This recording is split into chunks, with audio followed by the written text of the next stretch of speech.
चाहिँ मेरो mini vlog हो आजको। म फर्स्ट टाइम यो रोड बनेपछि चाहिँ म फर्स्ट टाइम यो बाटो आएको। यहाँ चाहिँ पहिला चाहिँ जङ्गल मात्रै थियो, यहाँ चाहिँ अहिले रोड बनेको रहेछ होइन।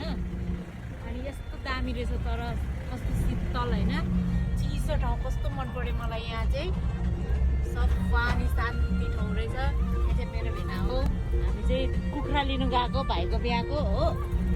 हामी चाहिँ जाँदैछ, यो बाटो चाहिँ कस्तो दामी रहेछ, दिन पनि धुम्मै छ होइन। अन्त कस्तो मजा आइरहेछ, चिसो छ तर कान चाहिँ तातो भएर रसनीगन्धा खाएर गाना सुनिहाल्नु हाम्रो हो, यस्तो छ नि।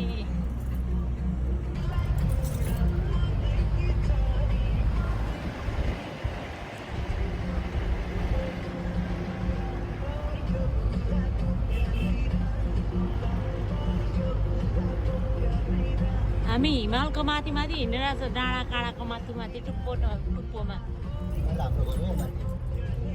यता है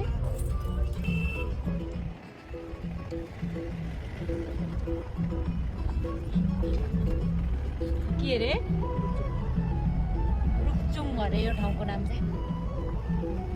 अब हामी यहाँ त माथि माथि आइसक्यो, हाई टेम्परेचरमा आइसकेछ, हाई अल्टिट्युडमा आइसकिसक्यो। त्यही भएर टेम्परेचर पनि अलिक कोल्ड कोल्ड हुँदै गयो है यहाँतिर चाहिँ, दार्जिलिङ जस्तै हो रहेछ लेप्चाहरू बस्ने ठाउँ। यस्तो दामी हो।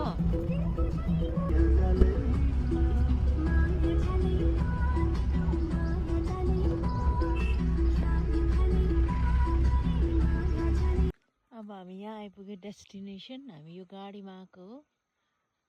अन्त यहाँनिर कस्तो रमाइलो ठाउँ रहेछ हो।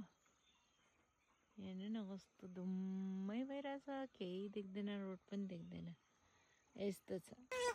Thank you so much for watching my mini vlog. If you really like my video, please like and subscribe my channel. I would be thankful to you guys. Thank you so much. Love you all. See you in the next video.